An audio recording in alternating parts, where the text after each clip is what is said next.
Welcome to the Right Place podcast, where we learn with you how to navigate the world by building connections that matters, relationships that last, and business that thrive. My name is Rudolf. Today I'm joined by Hannes Nienaber. Hello Hannes, and welcome to the Right Place. Thank you for joining us. Thanks, Rudolf. Thanks for having me on the podcast. I'm quite excited and also worried. I'm not used to getting on this side of the questions. Yeah, I suppose you don't. It's like me. I don't have the face for camera or the voice for radio, but here we are. So yeah, it's very nice for me to chat to you. I've known you for quite a number of years. I tried to think back, and I think it's from 2016 or so. And yeah, we've been working together. We've been busy on a number of different things in the past. So I think we got to know each other quite well. But before we start with that, it's a new year, new things. Maybe give us a little bit of background about Hannes Nienaber. Who are you? What do you do? Introduce yourself a little bit, and then also what's in store for the year on your side. So I'm still working on the wording to introduce myself a bit better in future. But yeah, I believe that I'm connecting people around the country, more so in the school sports environment. But it's making that 6 degree of separation happens. It's probably what I do for a living. But I've busy with Supersport Schools. I'm running the Supersport Schools Plus, which is the written part at this stage of the written copy, giving reports on school sports previews, interesting stories, as well as doing player profiles of about 8 sports in around the country, school sports, mainly being rugby, cricket, hockey, netball.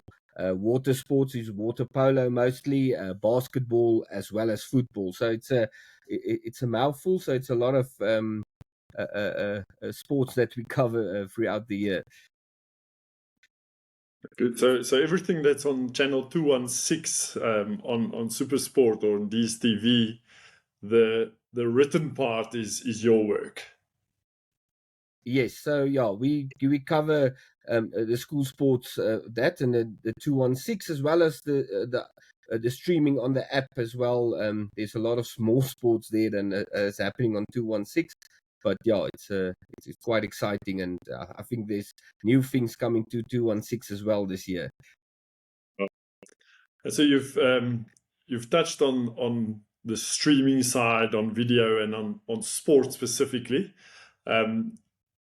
How did this passion of yours of sport and school sport specifically, because I mean, I like sport. I think most people know it already that I'm quite a big cricket fan, but also sport in general. But where did this passion of yours for school sport specifically come from? Because if I remember correctly, you actually from a school of rugby, which was an old, or I don't know if it still exists, but your initial platform that ran for 15 or 20 years on school sport. Where did this passion of yours come from for sport specifically, or schools-based sport? Yeah, so probably it's probably a very long story, but I'll try to keep it a bit short and cut some parts out. But probably I was always probably interested in sport, not a lot, only since I think about in standard 2, standard 3 with the Rugby World Cup of '95, I got probably hooked and become fanatical about it, and then just started to follow every sport. And then in high school, probably participating in sport, and then in high school, and then starting to follow it as well in the newspapers, the coverage of it, of school sport, probably then planted the seed that I didn't know at that stage that I would follow along and so forth. And then it just happened almost. I was working at SA Truck Bodies as a apprentice, welding and mostly, and helping the the guys taking heavy metal to the trucks and welding it together and putting. So it was, and then I already started. I know by that stage, before that, I wanted to do something in media probably, and write and do some articles. And Jaco Jacobs, who was the editor of Yip, they had an advertisement in the Yip that they want people to write, and it wasn't in the sports section. So I had to write stuff for him, and he said to me, he's a well-known children book writer these days. I He know him, said to yeah. me, if there's a position open at the newspaper, because I asked him, how do I get in? And he's like, if there's a position coming open in the newspaper, apply for it. So the first position was as an internship within the printing side of the newspaper. So after 8 months of at SA Truck Bodies, I moved to the printing side, an internship, which I've done just about a year. But the position getting me in there, just in the newspaper, it gave me the opportunity to then meet the guys who writes at the paper, and so I started writing club rugby. And yeah, so it's a whole long story how it came along, and then suddenly I just got the opportunity to write some schoolboy rugby, and it just pulled me in some way, and from then on, yeah, the rest is history, they say. Yeah, it's very interesting. I think it's the first time that I've heard the long version of this. I've heard snippets of it before, but what is interesting to me is that it's not necessarily something that you just applied for, because you got to know people in that environment as well, and that helped you with a bit of a stepping stone. Probably got familiar with a few people, and it's something that I also ascribe to, is that you don't just get a job. You don't apply. People do, but I mean, so many people are without work. You're going to apply forever and not necessarily get the job. But if you know someone and you apply, it gives you the inside lane almost automatically. It needs to be someone special to keep you out of that position. So interesting how it progressed over time because of the people that you got to know inside as well. I think the first time that I ever put a CV together after my first CV to get the job at the newspaper at the printers was when I applied for the job at Garsfontein. It was the first time that I had to compile a CV again. So it's been a long time in between that, in jobs and so forth. So yeah.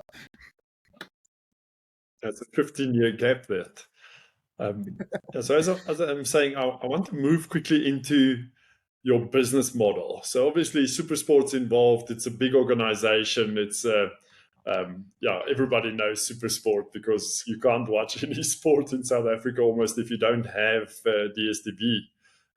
So your business model, if I'm correct, and you can correct me if I'm wrong, is you rely a lot on coaches, on teachers, on headmasters, on parents, and so on to get information in. So, I mean, it's Hannes Nienaber with a few people, 8 or 10 staff, and you guys cover the entire country. There's schoolboy rugby, just to use rugby as an example, in every school that we talk about almost. And you need to gather that type of information. And I suppose technology plays a part, but still people need to input and give information so that you're able to get team sheets, to get scores in, to understand who are the try scorers, the points makers. And I'm using rugby only, but it counts for netball, it counts for hockey, and so on.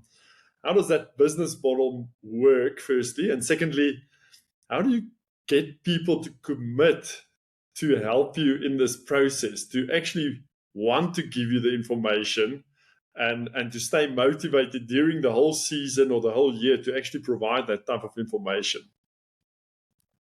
It's probably part the nagging personality that don't stop, because I'm also interested in it. But it's a value exchange as well.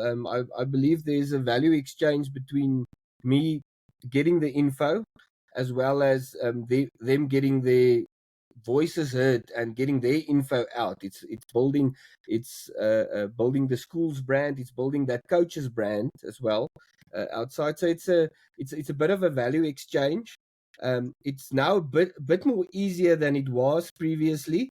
When I started out, you had to call them. It was a SMS, or you had to call, and it wasn't like these days you get unlimited SMSs, which nobody uses. But back then you had to pay for SMS, so it was probably cheaper to give the guy a call of a minute or two and get all the info than to send 5 SMSs and get everything in an SMS to the teacher. So yeah, the value system is look, I won't be able to do what I do if it wasn't for the buy-in from the coaches and the teachers around the country in the various sports.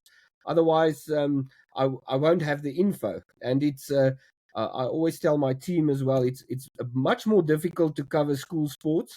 It's probably why I stayed in it and not moved on and used it. Just most journalists use the school sports section as a stepping stone to get to the Proteas or cover senior teams. And for me, this is a bit more of a challenge, and I like the challenge probably more, and that's why I probably, and with these days with WhatsApp, it's get easier, but probably coaches still don't want to share their stuff as easily if they've lost, but if they won, it's much more easier to share.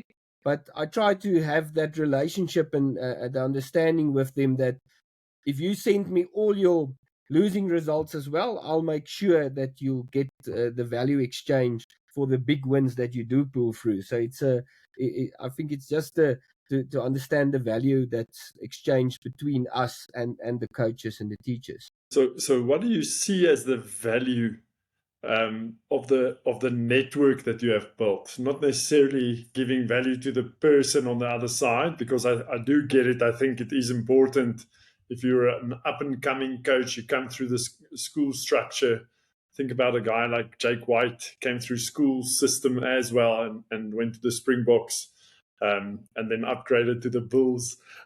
So if you take that, it's important for them to get their profile lifted and so on. But what is the value for you in this network? How do you leverage that network further than just getting a story in, maybe?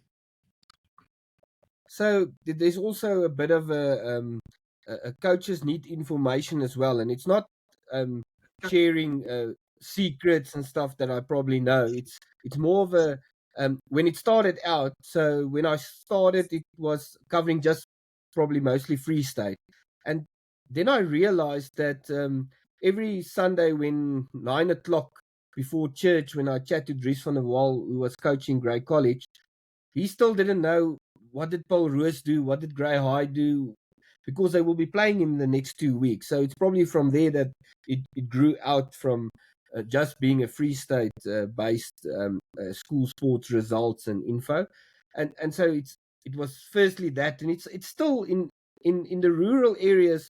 The guy from Vryburg still next week he's playing in the Noordval Cup. He's playing Kiro Nelspruit, but he doesn't know where to get the info from, because there's a lot of platforms and places, Facebook groups, and that, and not everybody can follow all those pages. So it's also combining all of that information in one place, as well as sometimes even with the Noordval Cup, the coach needs to organize, can we stay over in Nelspruit at Kiro Nelspruit? Do they have lodging for us? So, and he doesn't have, where do we get that contact number? So it's also getting, as well as organizing, helping guys. I have a open weekend for a fixture. Do you know of someone who's also looking for a fixture? So it's leveraging that also helping them to with their day-to-day things that they do of organizing fixtures, logistics. Where will we stay when we travel there? So it's a bit of both on that side, as well as the information that's needed. Yeah, I want to say that I can understand why they see value in you, but I can also understand that you require a certain level of service almost from them, and it's a bit of a quid pro quo, I suppose.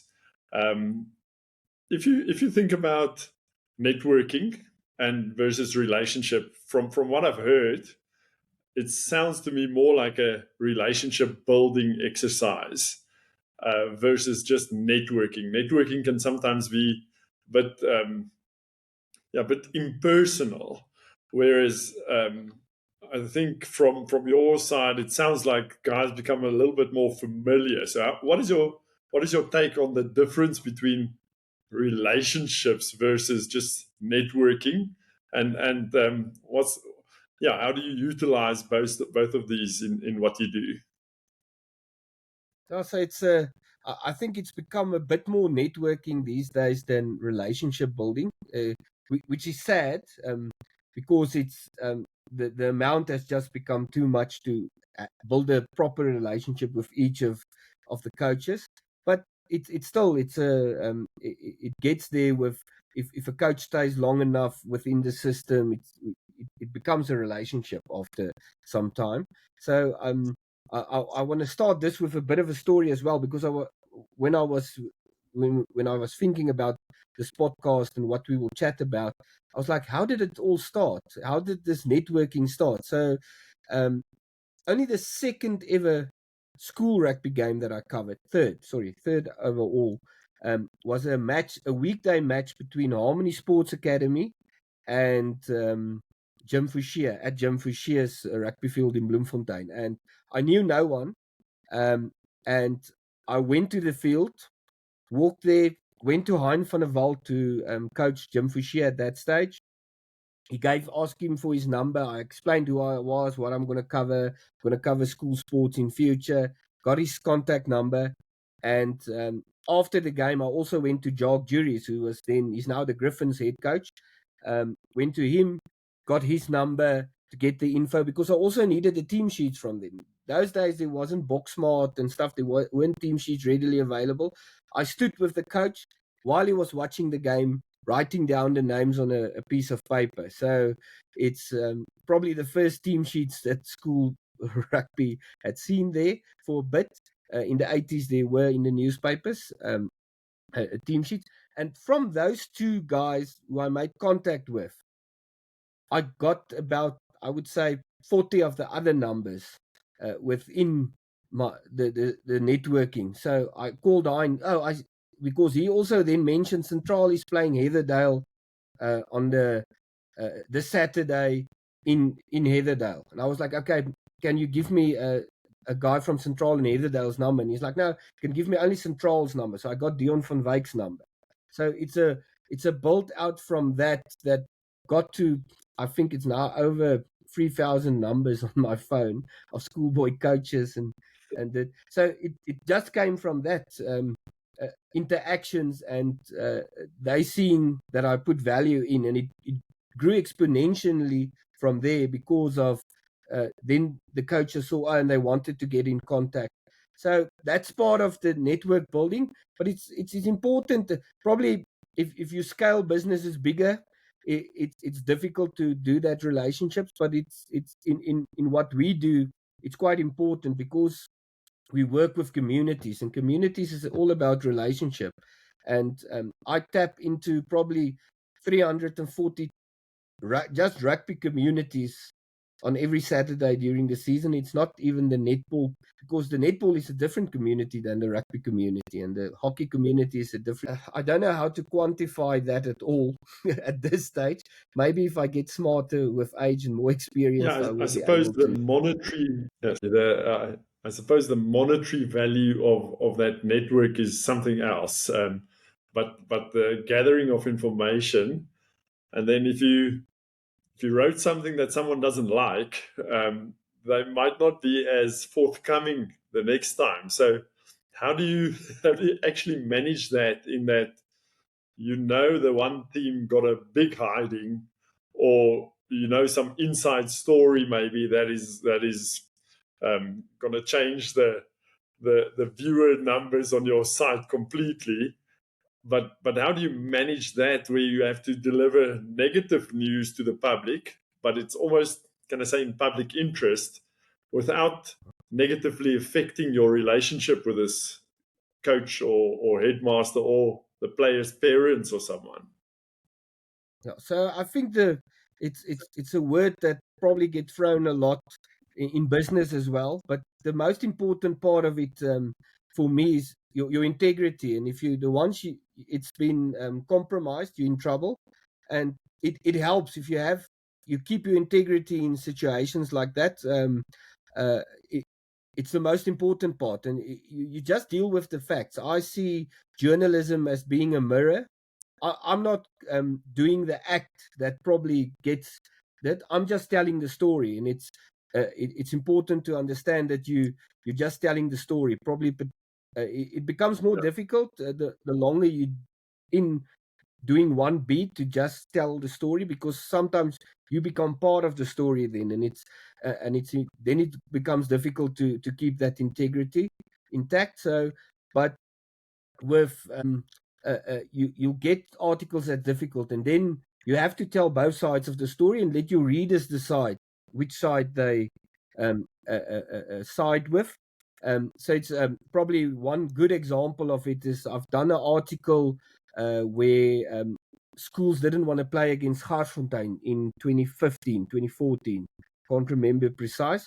I still to this day have a good relationship with Mr. Bainkies and Doc Edwards, and it's that they probably with the article that I've written, I gave both of them the opportunity to state their cases, and I've just put it in there and tried not to let what I believe which one was right in the instance, and let the reader decide. So it's a difficult balance to do, and probably if all people read articles with a bias, and yes, I hate it when people say it's just journalists being sensationalist, and that sensationalism is probably it's it's based with what your knowledge is as a reader, which will so it's all of that plays a part, because your bias also play a part in what you read. And probably people get angry when they just read a heading, but the heading is just there to get you to read the article. So it's you must realize that probably handle that in different ways. When you read the heading, yes, I'm interested, then read the full article to see what and gain experience from it, as well as what does the what do I have to take from this article? Yeah. And I suppose Garsfontein wasn't too angry because few years later they actually appointed you in a marketing position for a year. It's still having that integrity, and if you say someone got a big hiding, they must have gotten a big hiding. It's also easier when you have the relationship with a coach. If you probably write an article and you say got a big hiding, the coach will tell me on that he will that he doesn't agree with it, and we can have a discussion. It's probably a lacquer part of it, but it's probably the hard part of it as well. I also believe that building relationships, it's also you have to um, uh, disagree a bit sometimes as well to help build a relationship. Otherwise, it won't grow. So sometimes some coaches I've had, I won't say fights, but we have disagreements on stuff that I've probably written. But I'm always open. I always take the call. Always open the conversation as well. I'm not. You can't hide behind what you've said when you're writing as well. You have to own up to it. And if you were wrong, you have to say, "Oh, sorry, I was wrong," and that if the coach come and say, "Oh, but this you haven't taken this into consideration, or this fact." So yeah, it's quite interesting for me how the relationships work in that sense. Is even I will mention me and Wessel du Plessis when he was at Grey College, when he started out, we had a good relationship, I would say. Me and his brother has a very good relationship, traveling a lot of games around the country, BSC du Plessis. And Wessel was under 6 coach back then. Wessel became first team coach. Yeah, we had a few disagreements when we started out, and we have a good relationship now, because we went through it. We was from his side as well, always open for discussion, and it helps build the relationship. So yeah, and build out your network as well, I guess. Yeah, you make a number of very valid points in that the relationship is two ways. It's never a one-way street. That is never going to be a functional relationship. So a relationship is two ways. You need to listen and you need to talk as well. So it's going to go both ways. It's almost like marriage. You can't make it work if it's only one-way traffic. The second part is that your integrity is paramount. You need to have your foundational aspects correct, and that counts for business, for life, for social, obviously in sport as well. Um, you and integrity, I sometimes find that people see it as different things in different situations, and unfortunately, that is not the case. It can never be, because then you are not true to yourself. Yeah, and then lastly, I think one thing that I picked up is that these relationships they're not gained in 5 minutes. It's continuous work. So you need to continuously add value to the other person. You need to build it out and to respond.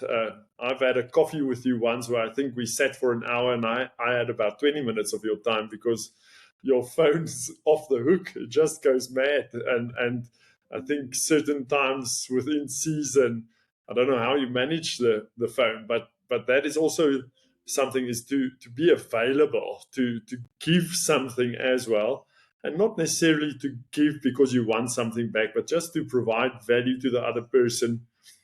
John always says that you need to be a useful person. How useful can you be to other people? And then when you need something, it's so much easier to ask because you've built this trust and so on. I want to. I'm thinking of a discussion we've had probably once a year at least for the last 3 years, and it revolves around the SA Schools rugby team. So every year you write a lot of articles, you get to know a lot of players, you watch a lot of rugby as well, and then closer to as they start announcing the SA or the provincial Craven Week teams, I read all these articles from different places, through yourself mostly, but also a few other spots, News 24 and so on as well. And I see these names pop up, and then I phone you and I ask, Hannes, do you know what the SA Schools team is going to look like? And you have this answer where you say, but you've got an idea and so on. So every year I challenge you to say, listen, Hannes, write down the names. I want to see them. And last year, I think was the first time that you actually obliged and gave me the names. But previously, only you spoke about it, but you never fully committed. So what would you say is your accuracy in selecting this team prior to it being announced? You obviously go to the Craven Week as well, I think. How accurate are you if you have to select that team, put it in the safe, and then once the team's announced, out of the 23 or 26, how many do they select? 23.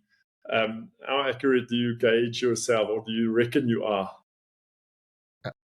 I reckon about 85%. It's probably been some years a bit above that as well, but probably on average 85%. And it's based on probably most, because I watch a lot of rugby, and I know what the selectors are looking at. It's become more difficult probably as well, but it's become easier as well because and I don't agree with it, that it's become easier.